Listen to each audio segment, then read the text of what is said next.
झांसी में बबीना और जो गणेशपुरा गांव है, वो पूरा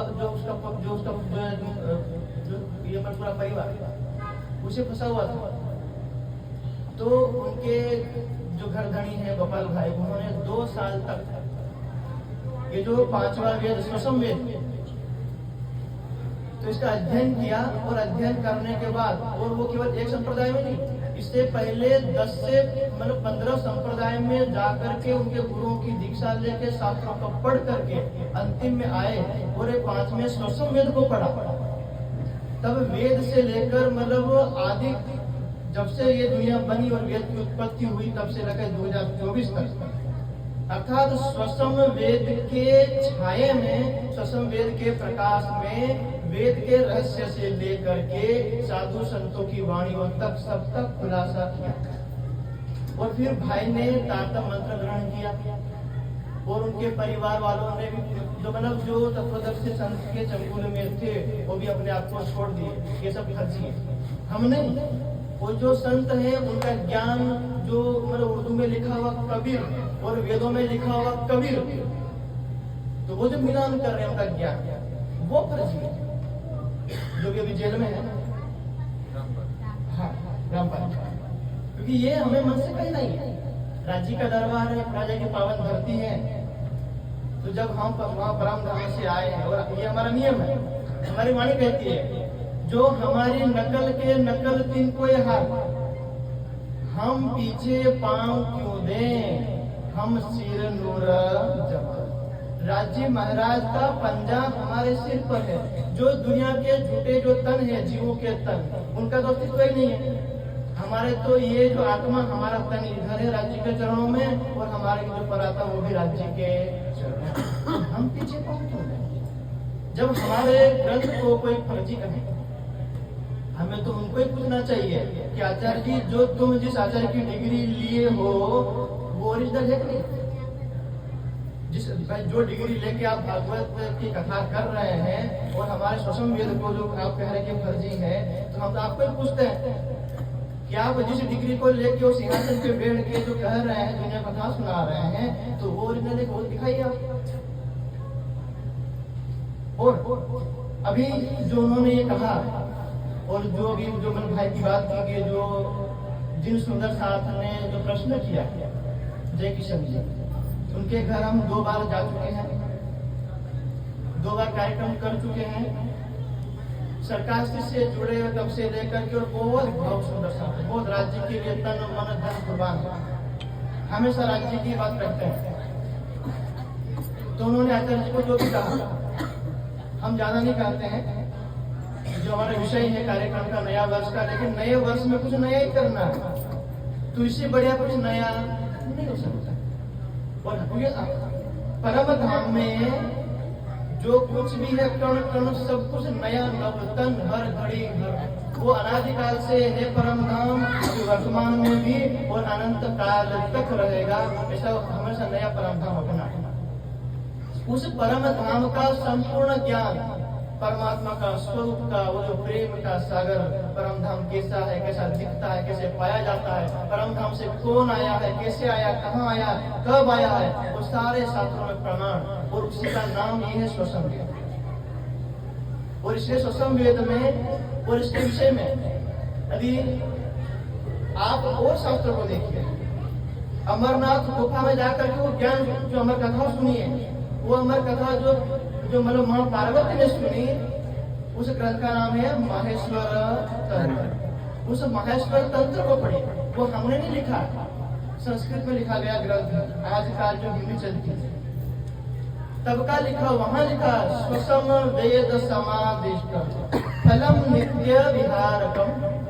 हजारों वर्ष पहले शंकर भगवान ने अमरनाथ गुफा में स्वसम वेद समादिष्ट, अर्थात स्वसम वेद जब इसमें 28वें कलयुग में पूर्ण ब्रह्म परमात्मा श्री विजयाभिनंद बुद्ध निष्कलंक स्वरूप श्री प्राणनाथ जी के रूप में आएंगे, और वो जो ज्ञान देंगे परम धाम का और सारे शास्त्रों का रहस्य बताएंगे, उस वेद का नाम होगा स्वसम वेद। वो शंकर भगवान ने पहली भविष्यवाणी। तब जाकर के हरिद्वार के मेले में श्री जी ने साक्षात सभी धर्मों के, जैसे अभी यहाँ पर जो इसमें प्रयागराज में कुंभ का मेला चल रहा है, तो विक्रम संवत 1735 में जो मेला हुआ था वहां पर भी जब जो गए थे, सभी आचार्यों के प्रश्नों को जवाब दिया और अंत में सब आचार्य हारने के बाद फिर उन आचार्यों ने पूछा कि तुम किसको मानते हो, तब अपनी वितक में भी आता वेद हमारो स्वसम है। जो 4 वेद सृष्टि की उत्पत्ति के साथ जो प्रकट हुए वो तो वेद यही है, हम उसको भी मानते हैं, लेकिन हमारा जो मूल वेद परम धाम का हमारा ज्ञान है वो वेद हमारो स्वसम है। तो शाश्वत सत्य और सनातन यदि वेद है तो ये हमारा श्री प्राणनाथ जी का ज्ञान जो है वही है। हम किसी और को ग्रंथ को फर्जी नहीं कर रहे, सब सामान्य नियम है हमारे। और इस जो मंच के माध्यम से पूज्य आचार्य जी हैं और हम सब सुंदर साथ जी का दरबार है, इसीलिए स्वामी जी ने भी हमें कहा है जब वर्णाश्रम किताब जो ज्ञानपीठ में विमोचन होगा उससे पहले बंगलाई दरबार का एक आपको मैं घटना बताते हैं। जब श्री जी और 4-5 सुंदर साथ बंगलाई दरबार में आप जब जाइए तो बाहर एक बोर्ड लिखा हुआ है, धर्म संसद श्री बंगला जी दरबार। जैसे भारत देश अपनी संसद से चलता है, अपने जो संविधान से चलता है, इसलिए पूरा निजानंद संप्रदाय का और पूरी दुनिया का शास्त्रों का जो झगड़े का सबको मतलब निवारण करेंगे जो होगा बंगलाई दरबार पन्ना जी। पहले होता था जब श्री जी साक्षात वहां थे और आज भी वहीं पर है, उसी के महर छाया तले कृपा तले जो हम यहाँ पर अपने जो इलाके में प्रचार कर रहे हैं, तो जो आप आचार्य संस्कृत के आचार्य हैं और हम मिल करके और हम सब सुंदर साथ जो हमारे वेद को फर्जी कहा था, अर्थात हमारे ज्ञान को जिन आचार्य जी ने फर्जी कहा था, तो हम उनको साक्षात मिल करके टीवी में, कैमरे में, व्हाट्सएप से, चाहे फेसबुक से लाइव, चाहे तो अपने आश्रम में बुला के शास्त्रार्थ कर लें, चाहे तो हमारे घर आ जाएं तो शास्त्रार्थ कर लें। शास्त्रार्थ वही भाषा में होगा, हिंदी में होगा अथवा संस्कृत में होगा।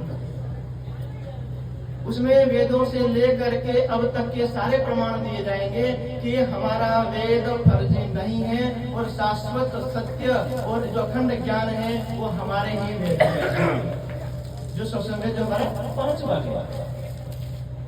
और इसमें के बीच में एक जो सूत्र और आया, वो जो सुंदर साथ थे उनको स्वसम वेद बोलना स्पष्ट नहीं बन पाया था, तो जो रामपाल वाले जो थे उनके शिष्य लोग, उन्होंने उसको सूक्ष्म वेद दे दिया, तो साथ में वो भी आ जाए, साथ में वो भी आ जाए, ताकि स्वसम सूक्ष्म और चारों वेद भागवत और कौन फर्जी कौन सही हो जाए। क्योंकि 17 साल महाराज ने पन्ना जी के दरबार में जब किसी ने कहा था कि पुराण में हर ग्रंथों में हमारा नाम लिखा हुआ है और हमारी साक्षी लिखी हुई है, तब 17 साल महाराज ने अपने बयान से तलवार निकाली थी और कहा था ये मुसलमान हमें कहा करेंगे। तब तो केवल बुंदेलखंड के छोटे से राज्य के राजा थे और वहाँ दिल्ली में औरंगजेब थे, तभी चुनौती दी थी और 252 लड़ाइयाँ लड़ी, तलवार से लड़ी थी पहली बार। उसके बाद ज्ञान से लड़ी उन्होंने किया। जब श्री जी को हाथी के ऊपर बिठाया, साक्षात सेनापति बने और सभी शास्त्रों को लेकर के बढ़े, और जो पंडित, कोई मुल्ला, कोई काजी जो भी है, उनको जो मैं संदेश भेजा कि आपकी सेना में दम है तो तलवार से लड़ लीजिए, यदि आपकी सेना में दम नहीं है तो तुम्हारे गुरुओं को भेज दीजिए, हमारे गुरुओं से लड़ लीजिए, लेकिन या तो हमारे उसमें हमें समर्पण कर दो। तो दोनों तरफ से पूरे बुंदेलखंड में, आधे भारत में उन्होंने अपना साम्राज्य स्थापित किया। श्री जी का वरदान, आज हम सब सुंदर साथ के ऊपर राज्य का वरदान, जो भी हम समय बोले ना, हम सिर नूर जमा रखा, साक्षात राज्य का हमें आशीर्वाद है, उनकी कृपा है। आज हम मंच में यहाँ बैठे हैं तो हम स्वसम वेद को लेकर के आचार्य श्री अनुज जो हैं मुझे शास्त्रार्थ करने के लिए तैयार है। आकर श्री प्रताप जी और क्योंकि ये वक्त स्वामी जी ने भी कहा अब तक बहुत हो गया, अब हमें किसी से डरना नहीं है। जब हम शाश्वत ज्ञान लेकर के बैठे हैं और हमें डरे जा रहे हैं और हम किसी को उत्तर नहीं दे जा रहे हैं, तो मैं हमारे साथ पढ़ना और दुनिया में चिल्लाना कि हमारा जो विद्या विनक बुंदेलखंड का अवतार उतरेगा वो सभी ज्ञान का वो करेंगे। जब लिखा हुआ हयारूढ़ करवालम गृहीत्वा उतरिष्यति, घोड़े के ऊपर विराजमान होकर के और ज्ञान रूपी तलवार लेके आएंगे और उसी ज्ञान रूपी तलवार से अब तक जो भी जिसके दिल में कलयुग काम क्रोध ईर्ष्या को जो भरा हुआ है वो सबको नष्ट करेंगे। वो आ गए, इसलिए कहा है ना, आवसी आवसी धनी सब कोई कहते, आदमी करते रे पुकार, सो सत पानी सबों की करी, अब आए करो उधार। के विद्याविनंद बुद्ध निष्कलंक अर्थात वही परम धाम का ज्ञान इस धरती के ऊपर अवतरित होगा। आवसी आवसी धनी सब कोई कहते, साधु संतों ऋषि मुनियों ने परमात्मा ने मतलब अर्थात ब्रह्मा विष्णु महेश ने अपने अपने संतों को माध्यम से अपने अपने देवताओं के माध्यम से भक्तों के माध्यम से दिखवा दिया। सो सतबानी सबों को करी, जिन जिनकी ने भविष्यवाणी की थी सबकी भविष्यवाणी 28वें कलयुग में श्री प्राणनाथ जी ने स्वयं विद्याविनंद बुद्ध निष्कलंक स्वरूप में आकर के उनकी सबकी भविष्यवाणी जो सही कर दी। अब आए करो दीदार, कि आप आ गए हैं, प्रकट हो गए हैं, परम धाम का ज्ञान ले आए पांचवें वेद के रूप में, स्वसम वेद के रूप में। अब तुम आओ उस वेद का दीदार करो। ये तो मतलब छापा हुआ कंप्यूटर से हस्तलिखित वेद अनंत श्री विद्याविनंद बुद्ध निष्कलंक का अवतार अखंड मुक्ति पीठ पन्ना जी में आज भी बंगलाई दरबार में और घुमट जी मंदिर में रखा हुआ है, जो 18,758 चौपाई तक की थी आज भी है। एक भी अक्षर, एक भी काना मात्रा हर्षवर्धन की कुछ भी मिलावट नहीं है। भागवत में या और जो है शास्त्रों में, चाहे कबीरपंथी शास्त्रों में या कृष्ण पुराण में कई मिलावट है। एक चारों वेद में कहीं मिलावट नहीं है और एक सूक्ष्म वेद 5वें में एक भी कोई मिलावट नहीं। इसलिए हमारी वाणी में कहा वेद सततनी वाणी है, जो चारों वेद है वो सत्य की वाणी है, तो वेद को हम खंडित करते नहीं है, वो सत्य की वाणी है। और एक ये जो हमारा ज्ञान है वो भी, तो इस वेद के जो उजाले, जैसे मान लो जो अपने मंदिर में बहुत सारी चीज पड़ी हुई वो चार तो अंधेरा है, तो बड़ा सा बल्ब जलाएंगे तो सब चीजें हमें स्पष्ट दिख जाएंगी। इसलिए शास्त्रों में गुण रहस्य अर्थात परमात्मा कहाँ है, कैसा है, क्या लीला करता है, हम कौन और हम कहाँ जाएंगे, अखंड मुक्ति कैसे मिलेगी, ये जो प्रश्नों के जवाब जब से दुनिया बनी तब से थे। जब तक स्वसम वेद प्रकट नहीं हुआ तब तक ऐसे था, लेकिन जब हम यहाँ प्रकट हो गए और हमारे प्रकट होने की बात लिखी गई है, विक्रमस्य गते अब्दे सप्त दश अष्ट त्रिकम यदा तदा यं सच्चिदानंदो अक्षरात् परतः भारते चेतिरायाम स बुद्ध आविर्भविष्यति स बुद्ध कल्कि रूपेण क्षात्र धर्मेण तत्परः। जबकि भागवत में जो मिलावट कहीं कहीं है, मैं मतलब पूरी भागवत का मैं खंडन नहीं कर रहा हूँ, वेदों के ज्ञान से अधिक उनका भागवत का ज्ञान मिलता है तो वो सही है, और वेदों के ज्ञान से उनका ज्ञान नहीं मिलता है तो फिर वो मिलावट है। जैसे किसी ब्राह्मण ने लिख दिया कि कल की अवतार होगा, जो भी संबल का प्रकरण चल रहा है टीवी में आ रहा है कि वहां किसी ब्राह्मण के परिवार में होगा। क्यों? कि शुरू से ही ब्राह्मण लोग राज करते आए हैं, आज भी राज कर रहे हैं हमारे भली भाली प्रजा के ऊपर, और अंत में भी मतलब हर अवतारों में उन्होंने ब्राह्मण को ले लेकर के और अंतिम में कर दिया। लेकिन यहाँ क्या करें, क्षात्र धर्मेण तत्पर भारते चेंदिरायाम, भारत में इंद्र जो परम धाम की आत्मा अवतरित होगी इंद्रावती नाम की, उसके अंदर सब बुद्ध आविर्भविष्यति प्रकट होंगे, सब बुद्ध कल की रूपेण, वही कल की अवतार होगा। तो कैसे? क्षात्र धर्मेण तत्पर, ब्राह्मण में नहीं, क्षत्रियों में आए। आप हमारी जो अपनी पुस्तक पढ़िए, वही जो द्वापर युग में मरु का जो जीव, जो मरु राजा जो तपस्या की, उनका वो जो शरीर वहां खत्म हो गया, उसको उस जीव को जब इस भारत देश के अंदर जब जन्म मिला तो वो क्षत्रिय परिवार में जन्म लिया। जब श्लोक है देवापि संतनोर्भ्राता मरुश्चेक्ष्वाकुवंशजः कलाप ग्राम आसाते महायोगे बलान्वितौ। देवापि अर्थात भीष्म पितामह के बड़े, भीष्म पितामह के जो पिता शांतनु के बड़े भाई देवापि, वो ध्यान करने चले गए हिमालय में। और एक इक्ष्वाकु वंश का राजा मरु, वो भी अपना राज परिवार छोड़ करके वो भी चले गए। दोनों भाई मिले हिमालय के गांव में। उसका जो गांव का नाम है कलाप गांव। जैसे अपने यहाँ चंद्रशेखर आजाद नगर में हमारा गांव कौन सा है, बड़ा फुकाजा का गांव है। जैसे हिमालय में ध्यान करने योगियों का भी गांव है। तो जाकर कलाप ग्राम आशा पे महायोगी ने बलान्वित, बहुत महान तपस्या की। जो तपस्या की तो उनको पता लगा कि 28वें कलयुग में ब्रह्म परमात्मा न भूतो न भविष्यति, जो आज तक किसी युग में किसी ब्रह्मांड में कभी प्रकट हुए नहीं है, वही प्रकट होने वाले हैं। तो वे 28वें कलयुग में आए। उसी की जो कथा सुनाई वही तो शंकर भगवान ने अमरनाथ गुफा में सुनाई कि मैं जिसका एक नहीं दो नहीं हजार हजार वर्ष की समाधि लगाता हूँ, मैं उस पूर्ण ब्रह्म परमात्मा की जानने की कोशिश करता हूँ, लेकिन कभी भी मेरे स्वप्न में भी आए नहीं और ना मेरी समाधि में आए, लेकिन पहली बार आए। तो शंकर भगवान सुना रहे अभाविनो भविष्यन्ति मुनियो ये ब्रह्म रूपिणः उत्पन्ना ये कलयुगे प्रधान पुरुषाश्रयाः। अभाविनो भविष्यन्ति, जो आज तक किसी युग में प्रकट नहीं हुए वो प्रकट होंगे कलयुग में। उत्पन्ना ये कलयुगे, कलयुग में आएंगे। और कलयुग में कब, भाई 4,64,000 वर्ष कलयुग के हैं, कब आएंगे, अष्टाविंशतितमे कलयुगे। कौन से, 28। तो हमारे अब कलयुग चल रहा है, वो भी 28वें कलयुग में।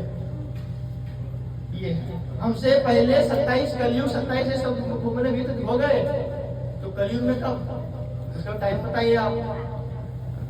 तो महीतले च म्लेच्छानां राज्य वंश प्रवर्तते परस्परे विरोधे च औरंगाख्यो भवेत्यरा। कि इस धरती के ऊपर म्लेच्छों का राज होगा। म्लेच्छ मतलब मुसलमान। अभी किनका राज है, जो ईस्वी सन 1947 से लेकर 2025 तक किसका राज्य है, हम हिंदुओं का। चाहे कांग्रेस चाहे बीजेपी कोई भी, हम हिंदुओं का राज्य है। उससे पहले कौन थे, अंग्रेज।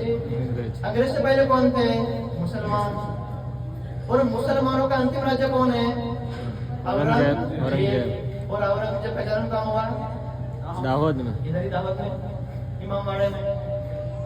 तो लिखा महीतले च म्लेच्छानां राज्य वंश, के यह जो इस धरती पर मुसलमानों का राज्य चल रहा होगा।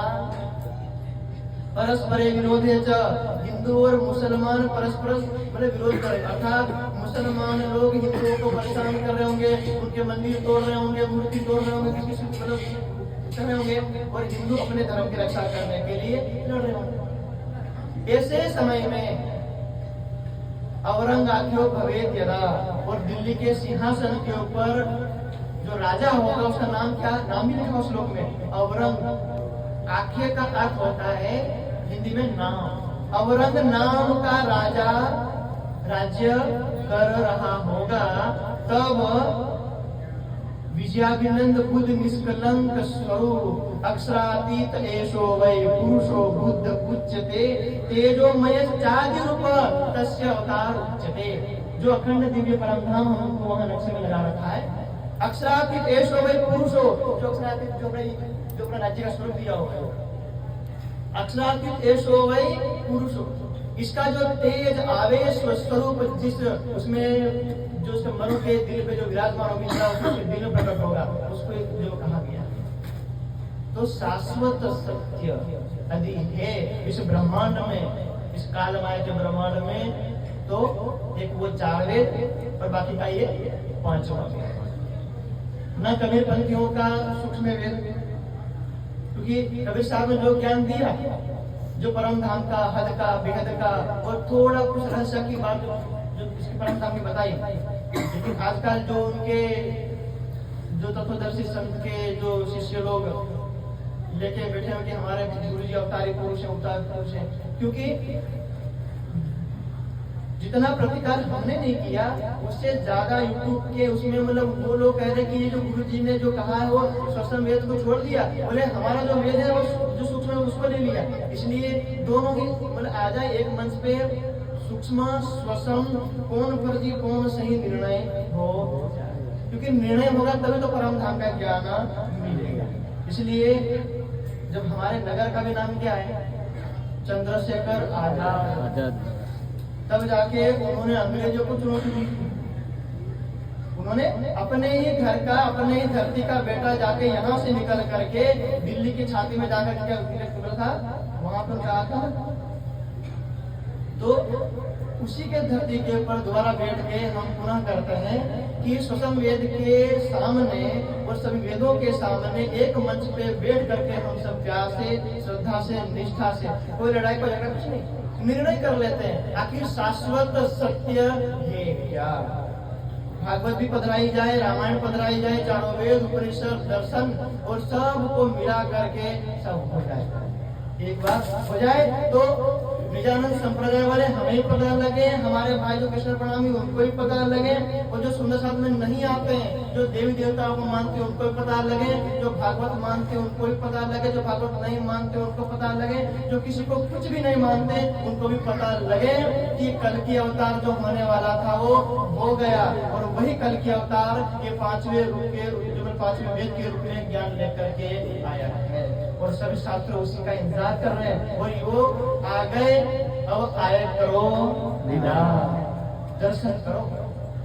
दर्शन करोगे तो हमेशा हमेशा के लिए अखंड मुक्ति को पहुंच जाओगे, नहीं तो होगा नहीं। इसलिए ये हमारे निवेदन है, ये हमें एक मंच मिला, क्योंकि हम ये हमें बहुत पहले कह देना चाहिए था, लेकिन वो काम हमारा जरूरी था कि एक वो तत्वदर्शी संत के चंगुल में फंसे हुए पूरा परिवार था। जब उस भाई को ये ज्ञान मिला और उनके परिवार वाले, उनकी मतलब पत्नी, उनकी 4 बेटे और बेटा मानने को तैयार नहीं, बोले हमारे गुरु सर्वोपरि है, तो उसने निर्णय किया कि मैं इस ज्ञान के लिए, 5वें स्वसम वेद के लिए परिवार को छोड़ दूंगा, लेकिन इस मतलब ज्ञान को छोड़ूंगा नहीं। 2 साल से वो अपने घर गए, अपने खेत में झोपड़ी बनाई, खेत में गाय भैंस सब कुछ वहीं अध्ययन किया। घर छोड़ो, वहां से उतर के गांव में भी नहीं, आधा किलोमीटर थे, 2 साल हो गया। घर मतलब घर की चौखट पे पैर नहीं रखा कि जब तक ये स्वसम वेद के मेरे घर परिवार वाले ये मैं संत रामपाल जी के जंगल से निकल करके ये 5वें वेद के छत्रछाया में ना आ जाए, स्वसम वेद के छत्रछाया में, तब तक मैं जाऊंगा। 2 दिन प्रवचन किया, सबको समझाया, परम धाम का नक्शा दिखाया, और कहाँ कबीर जी की पहुंच है, कहाँ ब्रह्मा विष्णु की पहुंच है, कौन देवता के कहाँ पहुंच है, और ये हमारे स्वसम वेद की कहाँ पहुंच है, ये पूरा दिखाया।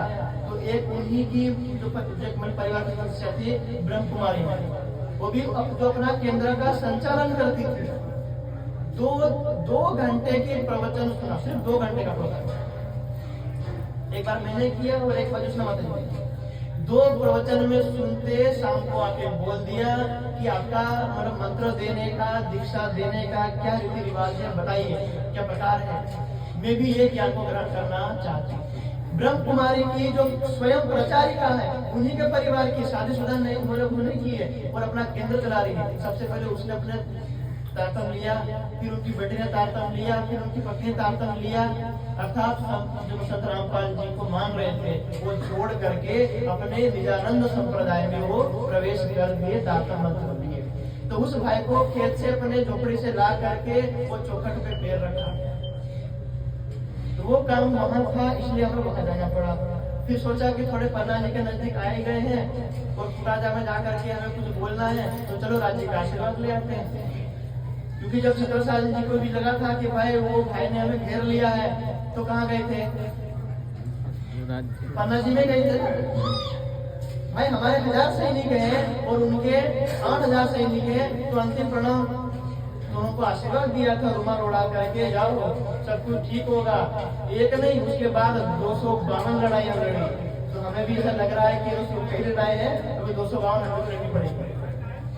यही करने के लिए तो हम आए हैं। ये करने के लिए ही तो स्वामी जी ने श्री प्राणनाथ ज्ञानपीठ का उद्घाटन किया। यही करने के लिए तो हम दोनों भाइयों को गुरुकुल देता है। यही करने के लिए तो घर घर जाके शिक्षा मान देता है। यही करने के लिए तो हम आए, डरने के लिए नहीं। ये हमें अभिमान नहीं है, ये हमारा शाश्वत सत्य स्वसम वेद का स्वाभिमान है। और ये स्वाभिमान हम कभी झुकने नहीं देंगे, मिटने नहीं देंगे, हमेशा ऊपर है, से ऊपर रखेंगे। और ये अपना राज्य का दरबार है। मान सम्मान हानि लाभ जय पराजय सब एक तरफ, पूरा ब्रह्मांड एक तरफ, और हमारा ज्ञान, हमारे राज्य, हमारा परमात्मा, हमारे श्री विजयाभिनंद स्वरूप एक तरफ। उन्हीं की शक्ल छाया है। ये तो एक माध्यम है आचार्य जी के मुखारविंद से निकलवाना। ये कि भाई तुम्हारा जो 5वां वेद जो फर्जी है, वो तो राज्य ही बुलवा रहे हैं, ताकि बड़े मंच पे ये बात जाए और पूरी दुनिया को पता लगे कि ये भाई अंतिम समय आ गया है। तभी तो हमारी वाणी क्या कहती है, एक सुरे उड़ाई के दिए, दूसरे तेरे में कायम किए। अर्थात हमें कायम करने का जो हमारा अक्षर ब्रह्मांड है, इस ब्रह्मांड को अब कायम करने का समय आ गया है। एक सुने, अर्थात ये जो जागृत बुद्धि का ज्ञान है और सातवां इनको छोड़ करके स्वप्न का बुद्धि के हैं, ये जो 5वां वेद स्वसम वेद जागृत बुद्धि का ज्ञान है, जागृत बुद्धि के ज्ञान के प्रकाश में एक सुरे उड़ाए के दिए। अर्थात यह ज्ञान जो आजकल बड़े बड़े आचार्य प्राचार्य 108 1008 ये 8 वो 8 जो मतलब लेकर के बैठे हैं, जो इतने बड़े आचार्य, हम यहाँ बैठ के इतने ऊंचे ऊंचे हैं, उन सबका जो अहंकार है कि हमसे बड़ा कोई नहीं है। तो इस ज्ञान को पढ़ेंगे, स्वसम वेद को पढ़ेंगे, तो उनका ज्ञान जैसे मानो रुई, एक रुई का मतलब जो मैं 3 का ऐसे लो और फूक मारो करके, तो हवा में अपना उड़ता क्यों उड़ता, फिर वो अपने आप दोबारा उसको फूक मारने की जरूरत नहीं पड़ी, वो उड़ता ही जाएगा, उड़ता ही जाएगा। आप नीचे खींचो निकलेगा, आएगा, उड़ जाएगा। क्यों? उसका कोई अस्तित्व ही नहीं है, कोई वजन ही नहीं है, ऐसे उड़ गया वो। ऐसे ही जागृत बुद्धि के स्वसम वेद की दृष्टि में कोई इसको पढ़ेगा, मानेगा, चिंतन मंथन करेगा, तो उसका जो अहंकार एक सूर्य उड़ाई के लिए दुनिया के सभी अज्ञानता को, सभी अहंकार को, सभी अहंकार को एक सूर्य में खत्म, दूसरे 13वीं में कायम। जब ये ज्ञान सबके हृदय को निर्मल कर देगा, तो पूर्ण ब्रह्म परमात्मा श्री प्राणनाथ जी जो परमधाम में विराजमान है, और इस जो 28वें कलयुग में भारत देश में और पन्ना जी में विराजमान है श्री विजयाभिनंद बुद्ध निष्कलंक स्वरूप के रूप में विराजमान है, उनकी छत्र छाया में पूरा ब्रह्मांड अखंड मुक्ति को प्राप्त होगा। यहाँ तक कि जो परम धाम से ये ज्ञान आया है और परम धाम से ब्रह्म सृष्टि उत्पन्न हुई है, उस ब्रह्म सृष्टि के आशीर्वाद से कौन, त्रैगुण ब्रह्मा विष्णु और महेश, इनको भी योग माया के ब्रह्मांड में हम ही, अर्थात ये 5वां वेद ही अखंड करेगा। अब दुनिया के उसके नीचे जो लोक हैं, जो भूलोक, भूवर्लोक, स्वर्गलोक, भवलोक, जनलोक, तपलोक हैं, वहां रहने वालों को छोड़ दीजिए, मुझे तो ब्रह्मा विष्णु महेश को भी अखंड करेगा। और ये मैं नहीं कर रहा हूँ, ये भागवती कह रही है, जो आचार्य जी पढ़ रहे हैं ना, वहाँ उसमें व्यासपीठ पे रख करके तो वहाँ ही बोलते हैं, अहम ब्रह्मा अहम विष्णु शिवो अहम इति मोहिता न जानीम वयम ध्याता परम वस्तु सनातनम। ब्रह्मा विष्णु महेश को ऐसा लग रहा है कि मैं इस ब्रह्मांड का मालिक बन गया हूँ, तो सारे करोड़ों करोड़ों जीव मेरे अंडर में जन्म पाते हैं, मेरे अंडर में मृत्यु पाते हैं, मेरे अंडर में आशीर्वाद पाते हैं, तो मैं ब्रह्मा में विष्णु में। लेकिन मन जो परम वस्तु है, न जानीम वयम धाता, जो परम धाम में विराजमान शाश्वत सत्य जो परमात्मा का स्वरूप है, ये तीनों भी जानते हैं। वो खुद भागवत में कह, हम कह रहे हैं नहीं। तो इसलिए हमारा टाइम सारा इसमें चला गया है, कोई बात नहीं, हाँ टाइम पूरा हो गया। तो शांति चर्चा में जो हमारे वाणी हमने जो विषय दिया था कि अब कहूँ रे इश्क की बात, कि राज्य के प्रेम की बात करें। चलना आ जाओ ना, चला तैयारी कर लो ना। કેટલી વાર ચાલવા જવાનું છે? 15 મિનિટ। हाँ, तो मेरा समय भूल रहा है। ये बात बहुत जरूरी